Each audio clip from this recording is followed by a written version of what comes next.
घरको पूजा कोठामा राखिने एउटा शङ्खले तपाईँको भाग्य पनि चम्काउन सक्छ अनि सानो गल्तीले घरमा अशान्ति पनि ल्याउन सक्छ। के तपाईँलाई थाहा छ 90% मानिसहरूले शङ्ख राख्दा दुईवटा ठूला गल्ती गर्छन्। आज सनातन रहस्यमा हामी यसैको असली सत्य जान्दैछौँ।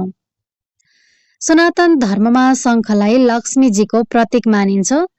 विज्ञानका अनुसार शङ्ख बजाउँदा निस्किने ध्वनिले वातावरणका सबै कीटाणु र नकारात्मक ऊर्जा नष्ट गर्छ। यसले घरको अक्सिजन लेभल बढाउँछ र फोक्सोलाई बलियो बनाउँछ। तर घरमा शङ्ख राख्दा यी दुई गल्ती कहिले नगर्नुहोस्। एउटा भनेको एउटै पूजा स्थानमा दुईवटा शङ्ख नराख्नुहोस्। यसले घरमा नकारात्मक भाइब्स र अशान्ति बढाउँछ। दोस्रो भनेको बजाउने र जल चढाउने शङ्ख एउटै नबनाउनुहोस्।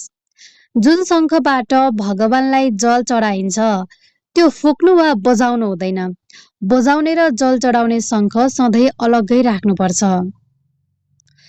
राति शङ्खमा जल भरेर बिहान घरभरि छर्किनुहोस्। वास्तुदोष र नराम्रो नजर तुरुन्तै हट्छ। तपाईको घरमा शङ्ख छ कि छैन? कमेन्टमा हर हर महादेव लेख्नुहोला। भिडियो सेयर गरी च्यानललाई सब्स्क्राइब गर्न नबिर्सिनुहोला। धन्यवाद।